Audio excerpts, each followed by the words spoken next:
সৎপাত্র সুকুমার রায়।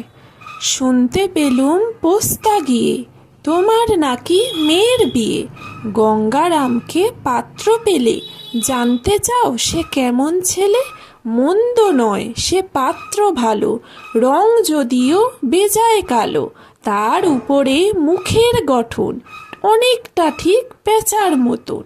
বিদ্যে বুদ্ধি বলছি মশাই, ধন্যী ছেলের অধ্যবসায়।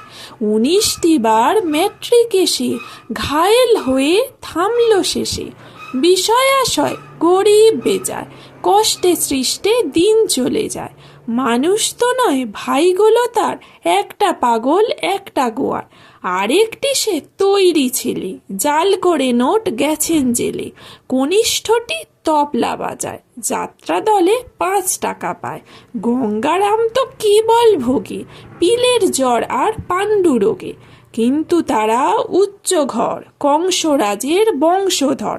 শ্যামলাহিরি বনগ্রামের কি যেন হয় গঙ্গারামের। যা হোক এবার পাত্র পেলে, এমন কি আর মন্দ ছেলে?